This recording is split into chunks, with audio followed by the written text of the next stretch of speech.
Morning students, chemistry के next lecture को हम स्टार्ट करने लगे। जो लास्ट लेक्चर हमने एंड किया था चैप्टर नंबर 3 के डाउनलोडेड लेक्चर्स चल रहे हैं और चैप्टर नंबर 3 फर्स्ट ईयर लिख भी देता हूँ मैं ये बात। चैप्टर नंबर 3 फर्स्ट ईयर के लेक्चर चल रहे हैं और इसमें हमने जो लास्ट लेक्चर एंड किया था वो था discovery of proton, discovery of electron पढ़ लिया था हमने, कैथोड की प्रॉपर्टीज़ पढ़ ली थी हमने और उसके बाद रेडियो एक्टिविटी तफसील से पढ़ लिया था, अल्फ़ा बीटा गैमा की प्रॉपर्टीज़ भी हो गई थी और डिस्कवरी ऑफ प्रोटॉन भी हो गया था। ठीक है, तो डिस्कवरी ऑफ न्यूट्रॉन से हम आज का लेक्चर स्टार्ट करेंगे।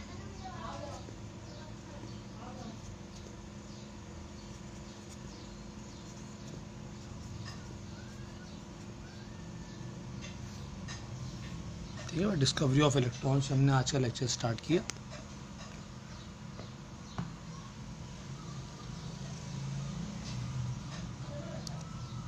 ये इलेक्ट्रॉन मैंने बाय मिस्टेक लिख दिया, दिस इज न्यूट्रॉन।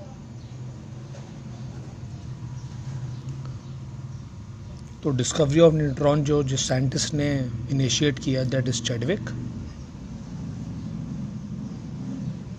चैडविक वो साइंटिस्ट है जिसने ये बात इनिशिएट की कि एटम में अगर एक पार्टिकल पॉजिटिव और नेगेटिव हो चुका है डिस्कवर, तो एटम न्यूट्रल तो हो गया, फाइन, अच्छी बात है, atom is a neutral body. लेकिन ये बात भी इम्पोर्टेंट है कि एटम में जो पार्टिकल मौजूद हैं उसके मास को जस्टिफाई करें। ठीक है, एटम के जो पार्टिकल मौजूद हैं वो उसके मास को जस्टिफाई करें, यानी ये इक्वेशन होनी चाहिए, mass of proton plus mass of electron should be equal to mass of atom. पर ऐसा है नहीं, बल्कि मास ऑफ प्रोटॉन और मास ऑफ इलेक्ट्रॉन बहुत कम है एटम के मास से, इतना कम भी नहीं है कि इग्नोर किया जा सके। तो इसका मतलब है कि ये बात तय हो गई कि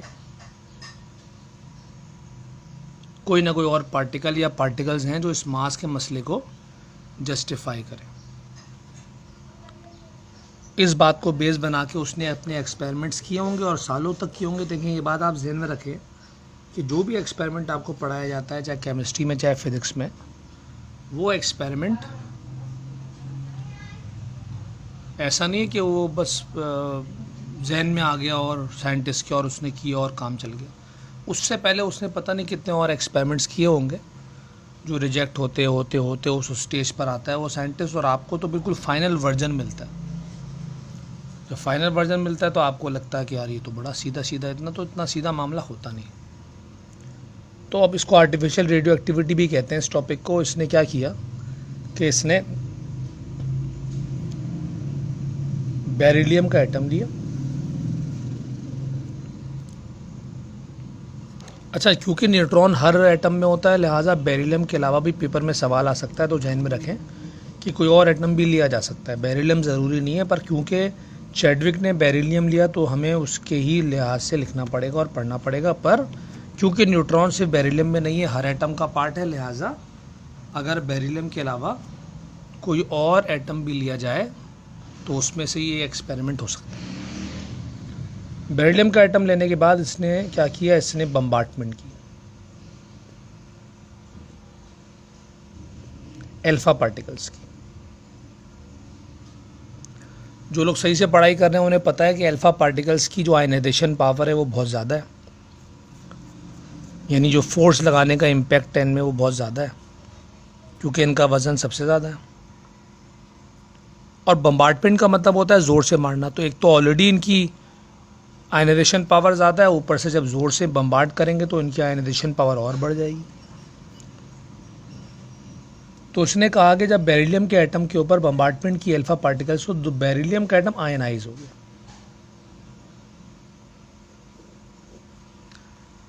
ठीक है, बेरिलियम के एटम के ऊपर बम्बार्टमेंट जब हुई अल्फा पार्टिकल की तो बेरिलियम का एटम आयोनाइज हो गया।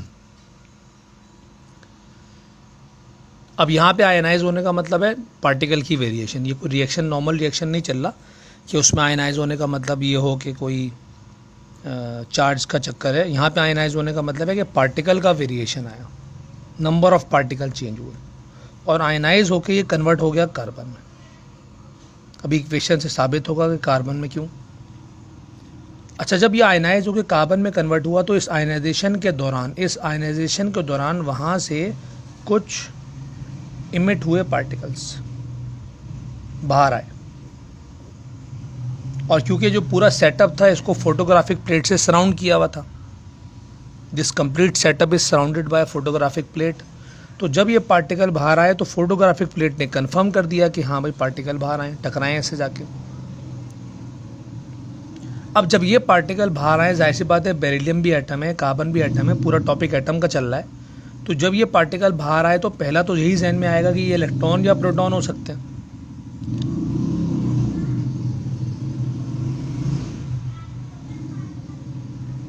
क्योंकि इलेक्ट्रॉन और प्रोटॉन जो हैं वो डिस्कवर हो चुके हैं, तो पहला तो यही जहन में आया होगा। पर ये जो पार्टिकल थे ये अच्छा जी, तो ये जो पार्टिकल है ये जब इनको इलेक्ट्रिकल फील्ड में भेजा, कहाँ भेजा इनको? इलेक्ट्रिकल फील्ड में भेजा, तो इलेक्ट्रिकल फील्ड में ये अनडिफ्लेक्टेड रह गए।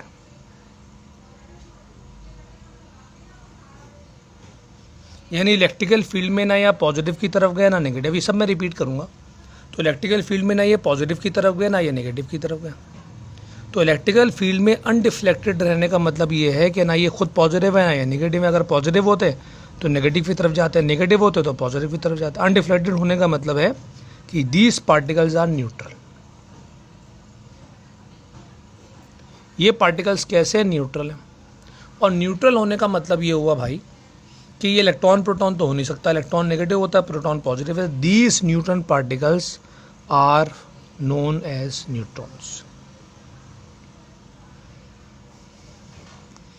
अब एक दफ़ा और मैं ब्रीफ करता हूँ कि बेरिलियम का एटम लिया उसने, अल्फा पार्टिकल की बम्बार्टमेंट की, और अल्फा की ही क्योंकि अल्फा की आयनाइजेशन पावर सबसे ज़्यादा है, बम्बार्टमेंट करके उसकी आयनाइजेशन पावर और बढ़ गई। ऐसा करने से वो बेरिलियम का एटम आयनाइज हो गया, और आयनाइज होकर कन्वर्ट हो गया कार्बन में, और इस कन्वर्जन के दौरान क्या इमिट हुए? पार्टिकल्स इमिट हुए जो कि इलेक्ट्रिकल फील्ड में अनडिस्टर्ब थे। इसका मतलब है कि वो न्यूट्रल हैं। These neutral particles are called neutrons. अब इस पूरे प्रोसेस को उसने इक्वेशन से भी प्रूव किया, और वो इक्वेशन बहुत मशहूर है, आसान सी है कि बेरिलियम को उसने लिखा ऐसे, नीचे वाला एटॉमिक नंबर होता है, ऊपर वाला मास नंबर होता है।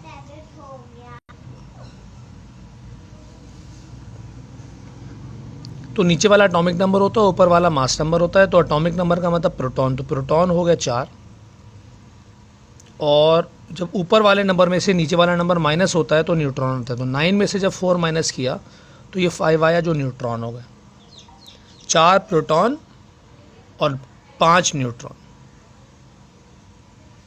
फिर बम्बार्टमेंट जो है वो किसकी की? बम्बार्टमेंट की अल्फा पार्टिकल की, जिसको हीलियम का न्यूक्लियस बोलते हैं। जो लोग लास्ट लेक्चर में जिन्होंने लेक्चर से लिया उनको याद होगा, अल्फा ये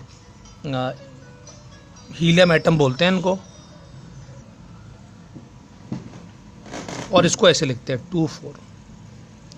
और जिनको पूरा याद है उनको याद होगा कि मैंने ये बताया था कि जो अल्फा पार्टिकल होते हैं वो 2 प्रोटॉन और 2 न्यूट्रॉन के बराबर होते हैं। तो प्रोटॉन 2 न्यूट्रॉन 2। अब 2 प्रोटॉन यहाँ से हैं, 4 प्रोटॉन यहाँ, 4 प्रोटॉन यहाँ पर हैं, 2 प्रोटॉन यहाँ पर है, तो जो प्रोटॉन की तादाद हो गई वो 6 हो गई। और अगेन आप एप्टीट्यूड के स्टूडेंट हैं, आपको पता है कि 6 प्रोटॉन किस में होते हैं? कार्बन में। और यहाँ पे क्या होता है? कार्बन में 12 होता है। तो प्रोटॉन 6 हो गए, न्यूट्रॉन भी 6 हो गए। अब आपने गौर से देखा होगा, तो गौर से देखने पर पता चल रहा है कि प्रोटॉन तो बैलेंस हो रहा है, 4 प्रोटॉन 2 प्रोटॉन 6 हो गए, 6 इधर है, पर न्यूट्रॉन बैलेंस नहीं है। न्यूट्रॉन यहाँ पे 5 है, यहाँ पे 2 हैं, 5 और 2 7 हो गए, और यहाँ पे 6 हैं। इसका मतलब है एक न्यूट्रॉन का डिफरेंस है, ठीक है, एक न्यूट्रॉन का डिफरेंस आ रहा है। तो इसका मतलब है कि ये जो न्यूट्रॉन है इसको आप ऐसे लिख लो, तो ये न्यूट्रॉन का डिफरेंस पूरा हो गया। तो यही वो पार्टिकल, यही वो न्यूट्रॉन है जो कि बाहर आ रहा है। यहाँ वापस चलते हैं यहाँ पर, यही वो न्यूट्रॉन है जो एमिट हो रहा है और इलेक्ट्रिकल फील्ड में अनडिफ्लेक्टेड है, फोटोग्राफिक प्लेट से टकरा जाता है। जिसको उसने बोला कि ये न्यूट्रल है, लिहाजा इसका नाम रखा न्यूट्रॉन। तो ये पूरी डिस्कवरी ऑफ न्यूट्रॉन आपके सामने, आई होप कि आपको क्लियर हो गया होगा। तो ये बेसिक तीनों डिस्कवरीज हमने कर ली हैं। इलेक्ट्रॉन प्रोटॉन पहले डिस्कवर हो चुका था, न्यूट्रॉन अब हमने डिस्कवर कर लिया है, और अब बारी जाहिर सी बात है कि रेडियो एक्टिविटी भी हो गया। तो हमारा जो अगला टॉपिक है वो है स्पेक्ट्रोस्कोपी। ठीक है, जो नेक्स्ट हमारा टॉपिक है इट इज़ स्पेक्ट्रोस्कोपी।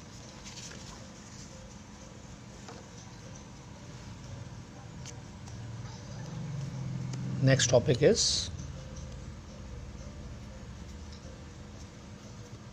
स्पेक्ट्रो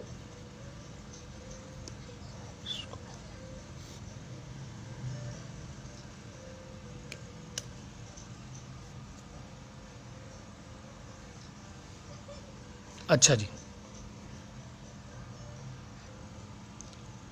अच्छा जी। तो स्पेक्ट्रोस्कोपी जो है वो बिल्कुल पिछले किसी टॉपिक से रिलेटेड नहीं है, ये एक अलहदा से टॉपिक सिलेबस में है, और कुछ इस वजह से भी सिलेबस में है कि ये रदरफोर्ड के मॉडल में इस्तेमाल होता है। तो ऑल्दो के बहुत थोड़ा सा इस्तेमाल पर है, शायद इस वजह से सिलेबस में इसको डाला हुआ है। स्पेक्ट्रोस्कोपी का टॉपिक ये बोलता है कि कोई सी भी आपके पास लाइट है, कोई सी भी आपके पास लाइट है, दो तरह की लाइट होती है, एक मोनोक्रोमेटिक और एक पॉलीक्रोमेटिक। मोनोक्रोमेटिक जिसमें एक सिंगल लाइट होती है, मोनो का मतलब एक, क्रोम का मतलब कलर, एक सिंगल कलर होता है वाइट कलर, और पॉलीक्रोमेटिक जिसमें मल्टीपल कलर होते हैं। पॉली का मतलब बहुत सारे, क्रोम का मतलब लाइट, क्रोम का मतलब कलर, बहुत सारे कलर से मिलकर बनती है। तो मोनोक्रोमेटिक जो एक सिंगल लाइट है, सिंगल कलर से बनती है, और पॉलीक्रोमेटिक जिसमें मल्टीपल कलर है। तो कोई सी भी अगर लाइट है और उस लाइट को आप प्रिज्म से गुजारते हैं, ठीक है, किसी भी लाइट को आप किससे गुजारते हैं, तो प्रिज्म को कुछ इस तरह से डिज़ाइन किया इंसान ने। और क्योंकि आप फिज़िक्स भी पढ़ चुके हैं, जब फर्स्ट ईयर में ये टॉपिक पढ़ाते हैं तो आमतौर पे फिज़िक्स का वो चैप्टर पढ़ा हुआ नहीं होता, पर ये सेकंड एप्टीट्यूड में पढ़ाने में बड़ी आसानी ये हो जाती है कि वो असल जो टॉपिक इसके बैकग्राउंड में वो याद दिलाना आसान हो जाता है। तो इसके बैकग्राउंड में जो असल टॉपिक है ना वो इंटरफेरेंस है, जो आप फिज़िक्स में पढ़ते हैं ना, इंटरफेरेंस, कंस्ट्रक्टिव डिस्ट्रक्टिव, ये वो है। तो लिहाजा अगर ये उससे लिंक करके पढ़ेंगे तो बड़ा आसान हो जाएगा। तो प्रिज्म को इस तरह से डिज़ाइन किया गया कि उसके अंदर ये इंटरफेरेंस का फिनोमेना होता है, जिसकी वजह से प्रिज्म में लाइट ब्रेक हो जाती है, लाइट प्रिज्म में ब्रेक हो जाती है। लाइट का प्रिज्म में जाके ब्रेक हो जाना, इस प्रोसेस का नाम है डिस्पर्जन। डिस्पर्जन। अब जब आप किसी को बोलते हैं कि यार मैंने लाइट को ब्रेक कर दिया प्रिज्म में गुजार कर, तो वो बोलेगा यार मैं क्यों मानूं, मैं कैसे मान लूँ कि तुमने लाइट को ब्रेक किया। तो सबूत देना पड़ेगा। तो सबूत के लिए डिस्पर्जन का व्यू लेंगे आप, इमेज लेंगे आप स्क्रीन के ऊपर। ये जो इमेज आएगा स्क्रीन के ऊपर, ये दो तरह का इमेज हो सकता है। एक इमेज हो सकता है कलर्स की फॉर्म में, डिटेल में पढ़ेंगे अभी, एक लाइंस की फॉर्म में, बहरहाल इमेज मिलेगा। तो ये जो इमेज मिलेगा, चाहे वो कलर की फॉर्म में हो, चाहे वो लाइंस की फॉर्म में हो, इस इमेज को आप बोलते हैं स्पेक्ट्रम। और इसकी जो स्टडी हम कर रहे हैं, थोड़ी सी तो कर रहे हैं, आज टॉपिक शुरू है, आज ही ख़त्म हो जाएगा। तो ये जो स्टडी हम इसकी कर रहे हैं, इस स्टडी को कहते हैं spectroscopy. This is called spectroscopy. तो एक दफ़ा और सुन लें, क्या कहा हमने कि लाइट है, चाहे मोनोक्रोमेटिक चाहे पॉलीक्रोमेटिक, किससे गुजारा, प्रिज्म से, क्या हो गई, ब्रेक हो गई। ब्रेक होने के फिनोमेने का नाम रखा डिस्पर्जन। ब्रेक होने के बाद उसका व्यू लिया स्क्रीन के ऊपर, जो या तो कलर की फॉर्म में आया या लाइंस की फॉर्म में आया। चाहे कलर की फॉर्म में आया चाहे लाइंस की फॉर्म में आया, उसका नाम क्या रखा, स्पेक्ट्रम। और इसकी जो पढ़ाई है इसका नाम रखा spectroscopy. This is called spectroscopy. यहाँ तक क्लियर हो गई होगी बात आपको।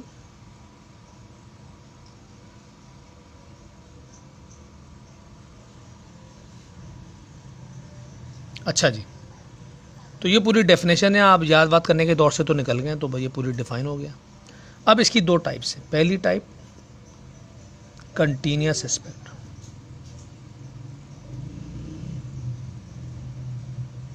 पहली टाइप है, तो पहली टाइप है कंटीन्यूअस स्पेक्ट्रम, ठीक है ना। कंटीन्यूअस स्पेक्ट्रम क्या बोलता है भाई? कंटीन्यूअस स्पेक्ट्रम बोलता है कि अगर आपके पास कोई पॉलीक्रोमेटिक लाइट है,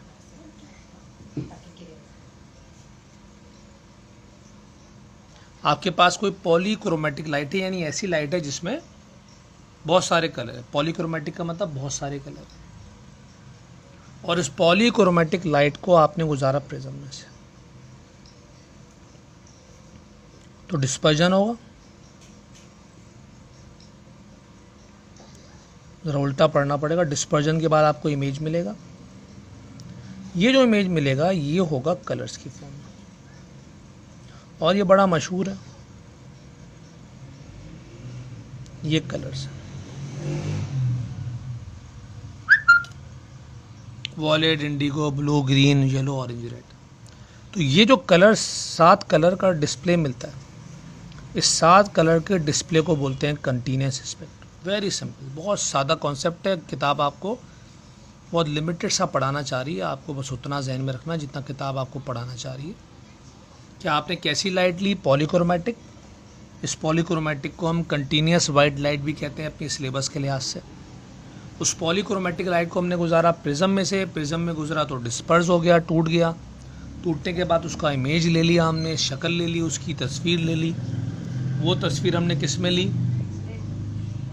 स्क्रीन के ऊपर ले ली। जब वो स्क्रीन के ऊपर इमेज ले लिया तो वो इमेज हमें मिला 7 कलर की फॉर्म में, जिसको विब्ग्योर कहते हैं। और ये 7 कलर का जो डिस्प्ले है, this is called continuous spectrum.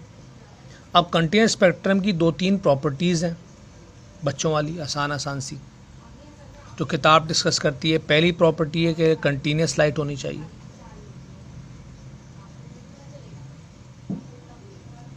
Light कैसी होनी चाहिए? कंटीन्यूअस लाइट होनी चाहिए, पहली बात। दूसरी जो प्रॉपर्टी है, कंटीन्यूअस लाइट की पहचान मैंने बता दी पढ़ने के लिहाज से। आप एक साइंटिस्ट नहीं है, पढ़ने के लिहाज से कि वो पॉलीक्रोमेटिक होगी।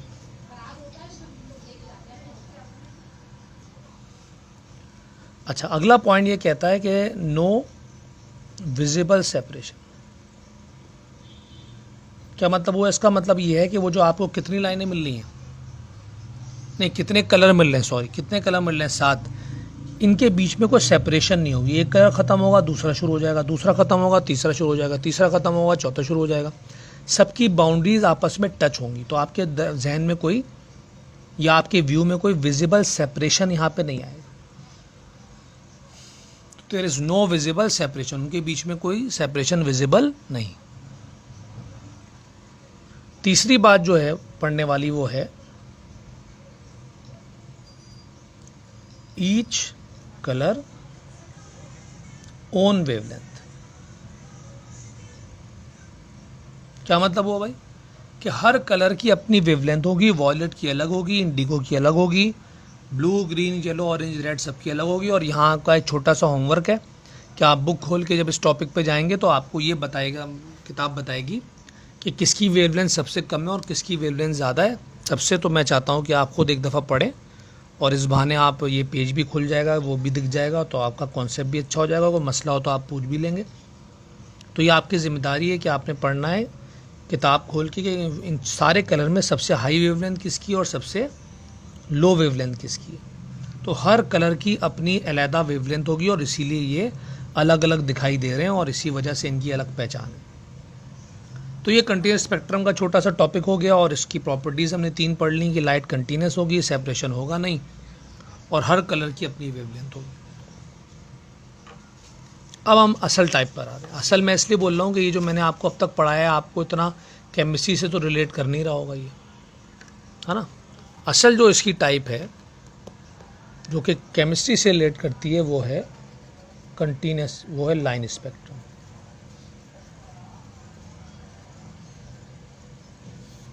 लाइन स्पेक्ट्रम का जो टॉपिक है ये रिलेट करेगा केमिस्ट्री से। अब लाइन स्पेक्ट्रम क्या बोलता है, सारा बैकग्राउंड आपके पास है, फटाफट समझ में आएगा। लाइन स्पेक्ट्रम बोलता है कि एक मोनोक्रोमेटिक लाइट है। मोनोक्रोमेटिक का मतलब है सिंगल कलर है उसमें।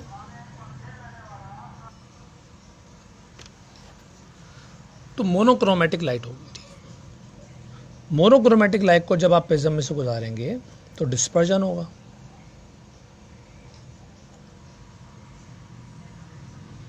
और डिस्पर्जन के बाद आपको जो डिस्प्ले या इमेज मिलेगा, क्योंकि यहाँ मोनोक्रोमेटिक का कलर तो है ही नहीं, जब कलर है ही नहीं तो कलर मिलेंगे कैसे, तो यहाँ आपको मिलती हैं लाइंस। कैसी लाइंस? वाइट और ब्लैक। अब यहाँ पे अगर आप फिजिक्स अप्लाई कर दें तो आपको ज़बरदस्त समझ में आ जाएगा कि यहाँ पे क्योंकि कलर वलर तो है नहीं, तो जो लाइट है वो प्रिज्म में जाके इंटरफेयर करेगी, इंटरफेरेंस करेगी। इंटरफेरेंस करने के बाद वो ब्राइट फ्रिंज बनाएगा और डार्क फ्रिंज बनाएगा। जिसको इंटरफेरेंस का टॉपिक याद नहीं है वो फिर पढ़ लेगा तो क्लियर हो जाएगा। ब्राइट फ्रिंज और डार्क फ्रिंज। जो ब्राइट फ्रिंज होती है उसको केमिस्ट्री वाइट लाइन बोलती है। केमिस्ट्री का अपना स्टाइल है, केमिस्ट्री ब्राइट फ्रिंज को वाइट लाइन बोलती है, यानी वाइट लाइन वो हिस्सा स्क्रीन का जहाँ पे लाइट मौजूद है। और जो डार्क फ्रिंज है, डार्क फ्रिंज का मतलब है वहाँ पे कोई लाइट है ही नहीं, उसको केमिस्ट्री ब्लैक लाइन कहती है। तो असल में ब्लैक लाइन का कोई वजूद नहीं है। ब्लैक लाइन स्क्रीन का वो हिस्सा है जहाँ पे कुछ भी नहीं है।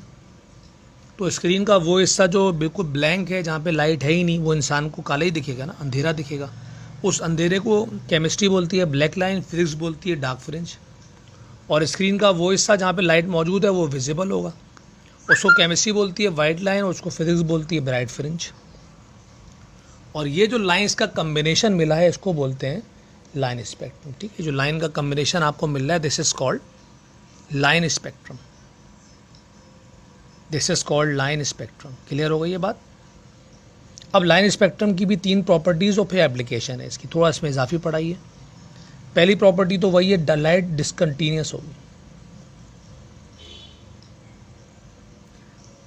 जैसे मैंने आपको बताया था कि पॉलीक्रोमेटिक के लिए किताबी स्टाइल क्या है कि वो कंटीन्यूअस बोलते हैं उसको, तो जो मोनोक्रोमेटिक है उसको डिसकंटीन्यूअस लाइट बोलते हैं। ये किताबी स्टाइल है जो कि किताब में वर्ड मिलेगा आपको। विजिबल सेपरेशन का वर्ड है, वहाँ था इनविजिबल सेपरेशन, यहाँ पे कह रहे हैं विजिबल सेपरेशन है। विजिबल सेपरेशन का मतलब ये है कि विजिबल सेपरेशन का मतलब क्या है? विजिबल सेपरेशन का मतलब ये है कि अच्छा, विजिबल सेपरेशन का मतलब ये है भाई कि जो ब्लैक लाइन, जो वाइट लाइन है, एक वाइट लाइन और दूसरी वाइट लाइन के बीच में, जैसे मिसाल के तौर पे ये एक ब्लैक लाइन है और ये एक ब्लैक लाइन है, तो इसके बीच में ये वाइट लाइन है, फिर एक और ब्लैक लाइन है तो ये वाइट लाइन जो टिक किया है मैंने।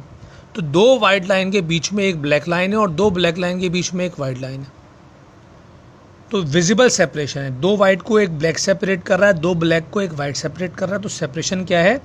विजिबल है। और आखिरी बात यह है क्योंकि यहाँ पे एक ही लाइट है, अलग अलग कलर तो है नहीं, लिहाजा सिंगल वेवलेंथ होगी। सिंगल वेवलेंथ होगी। जितनी भी कौन सी लाइन्स हैं, वाइट लाइन, ब्लैक लाइन तो है ही नहीं, वजूद ही नहीं है कुछ, तो जिसका वजूद ही नहीं है उसकी वेवलेंथ कहाँ से होगी? तो ब्लैक लाइन को तो हटा दीजिए, जितनी भी वाइट लाइंस हैं सबकी सिंगल वेवलेंथ है, बराबर है, सबकी वेवलेंथ में कोई फ़र्क नहीं। तो ये कंप्लीट कॉन्सेप्ट हो गया लाइन स्पेक्ट्रम का। लाइट कैसी ली? मोनोक्रोमेटिक, प्रिज्म से गुजारा, डिस्पर्जन हो गई, डिस्प्ले मिला किस फॉर्म में? लाइंस की फॉर्म में, चाहे वो वाइट और ब्लैक बोलें आप या डार्क और ब्राइट बोलें आप। This is called line spectrum. अभी इसको केमिस्ट्री से लिंक करना रह गया, अभी मैं आपको किताबी बातें पढ़ा दी, अभी केमिस्ट्री से लिंक करते हैं। फिर प्रॉपर्टी हमने पढ़ ली कि डिसकंटीन्यूअस लाइट होगी, यानी कि कलर 7 कलर नहीं होंगे उसमें, सेपरेशन विजिबल होगा वाइट और ब्लैक का, और सबकी वेवलेंथ क्या होगी? बराबर। अब केमिस्ट्री से जो इसका रिलेशन है वो ये है कि जो मोनोक्रोमेटिक लाइट है जिसका जिक्र हो रहा है, ये निकलती है from excited electrically excited atom. ये तवज्जो से सुनना है। ये जो मोनोक्रोमेटिक लाइट है ये निकल रही है किस में से? ये निकल रही है इलेक्ट्रिकली एक्साइटेड एटम में से, यानी वो एटम जिसको एक्साइट कहते हैं केमिस्ट्री में एनर्जी देने को। इलेक्ट्रिकल का मतलब इलेक्ट्रिकल एनर्जी दी है, जिसकी सबसे जो आसान लिंक है वो है डिस्चार्ज ट्यूब।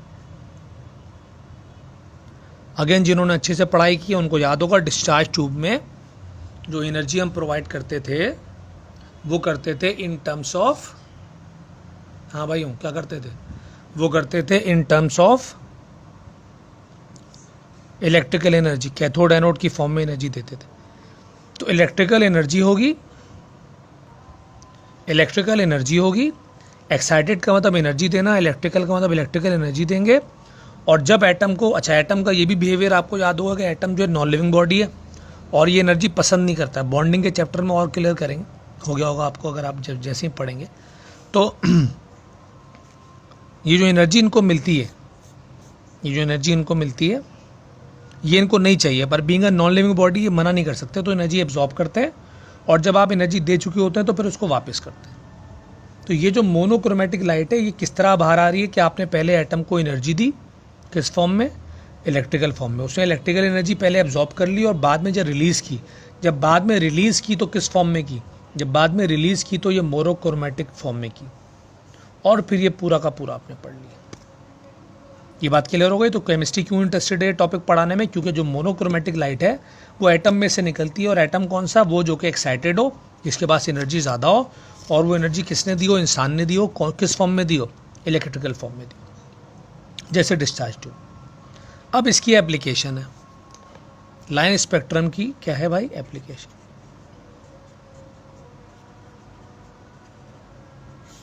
ठीक है भाई, लाइन स्पेक्ट्रम की अब एप्लीकेशन पढ़ते हैं। तो लाइन स्पेक्ट्रम की एप्लीकेशन बड़ी अच्छी है, तगड़ी है, पढ़ने वाली, छोटी सी। वो ये कहती है कि ये जो, क्योंकि जो लाइन स्पेक्ट्रम है ये कौन बना रहा है, एटम बना रहा है, एटम एक्साइटेड है, एनर्जी दे रहा है, तभी ये बन रहा है। तो टॉपिक हमारा ये बोलता है कि अगर हम अलग अलग तरह के एटम्स लें, जैसे आपने सोडियम का एटम लिया, मैग्नीशियम का एटम लिया, सल्फर का एटम लिया, ऑक्सीजन का एटम लिया, हाइड्रोजन का एटम लिया, अलग अलग किस्म के एटम लिए, और अलग अलग किस्म के एटम को हमने बारी बारी एक्साइटेड किया और उनसे स्पेक्ट्रम बनाया, सुनना है गौर से, और स्पेक्ट्रम की वेवलेंथ नोट कर ली। तो ऐसा करने से पता ये चलेगा कि एक ही एटम को बार बार लेने से जो स्पेक्ट्रम बनेगा उसकी वेवलेंथ होगी सेम फॉर सेम एटम। समझो बात, जैसे सोडियम को एक्साइटेड किया, स्पेक्ट्रम बनाया, वेवलेंथ आई, नोट कर लिया, 6 दिन के बाद फिर सोडियम लिया, फिर एक्साइटेड किया, फिर स्पेक्ट्रम आया, फिर वेवलेंथ नोट कर ली, 20 दिन के बाद फिर सोडियम लिया, फिर वेवलेंथ आई, फिर स्पेक्ट्रम बना, फिर नोट कर लिया। तो हर दफ़ा आंसर क्या आएगा, सेम आएगा। लेकिन अगर एक दिन सोडियम लिया, अगले दिन मैग्नीशियम ले लिया, अगले दिन सल्फर लिया, तो फॉर डिफरेंट एटम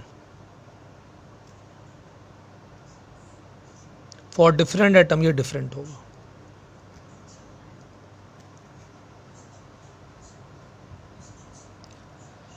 तो सेम एटम की जो वेवलेंथ होगी वो हमेशा सेम आएगी, डिफरेंट एटम की जो वेवलेंथ होगी वो डिफरेंट होगी। तो इसका मतलब ये हुआ कि ये जो लाइन स्पेक्ट्रम है इसको इस्तेमाल, आप सुनना गौर से, आखिरी बात कर रहा हूँ, कि लाइन स्पेक्ट्रम जो है इसको इस्तेमाल करती है किताब for the identification of atoms. जब भी कोई नया एटम डिस्कवर होता है या किसी एटम को कंफर्म करना होता है कि ये कौन सा एटम है, तो उसका लाइन स्पेक्ट्रम बनाते हैं। अगर वो लाइन स्पेक्ट्रम किसी पुराने वाले एटम के स्पेक्ट्रम की वेवलेंथ से मैच कर जाए तो हम बोलेंगे ये वही एटम है, और अगर वो मैच ना करे, डिफरेंट हो, तो आप समझ जाएंगे कि ये नया एटम है। और आखिर में किताब ये लिखती है कि ये उतना ही ऑथेंटिक मेथड है, ज़बरदस्त मेथड, जिस तरह इंसानों के फिंगरप्रिंट्स। आई होप कि आप लोगों को मेरी बात फ़ौरन क्लिक करेगी कि दुनिया में कितनी तरक्की भी हो जाए, इंसानों को आइडेंटिफाई करने का जो सबसे बेहतरीन आसान तरीन तरीका है, वैसे तो बायोलॉजी वाले क्रोमोसोम लेवल पे भी बातें करते हैं, पर जो डीएनए वाले की भी बातें होती हैं, पर जो सबसे आसान तरीका है वो है फिंगरप्रिंट्स। जिंदा इंसानों को डिफ्रेंशिएट करने का जो सबसे आसान तरीका है वो क्या है, फिंगरप्रिंट्स। तो जिस तरह फिंगरप्रिंट का मेथड कभी गलत नहीं हो सकता और दो लोगों के फिंगरप्रिंट कभी बराबर नहीं, सेम नहीं आ सकते, और एक ही बंदे का फिंगरप्रिंट हमेशा सेम आएगा, उसी तरह जो एटम है वो 100 दफ़ा भी उसको आप एक्साइटेड करके वेवलेंथ बनाएंगे तो वो सेम आएगी, और अगर अलग अलग एटम होंगे तो आंसर डिफरेंट आएगा। इसका मतलब है कि line spectrums are use for the identification of atoms. Line spectrum को इस्तेमाल किया जाता है for the identification of atoms. तो ये स्पेक्ट्रोस्कोपी का कंप्लीट टॉपिक आज हमने ख़त्म किया है। अगला जो लेक्चर होगा उसमें इंशाल्लाह हम रदरफोर्ड का मॉडल, फिर प्लैंक्स क्वांटम थ्योरी और फिर बोर का मॉडल पढ़ेंगे। इस वीक इंशाल्लाह कोशिश करेंगे चैप्टर 3 एंड हो। बड़ा चैप्टर है, इसको आपने तवज्जो देनी है, पढ़ते रहना है, और इंशाल्लाह अगले लेक्चर में आपसे बात होगी with Rutherford atomic model. Thank you very much.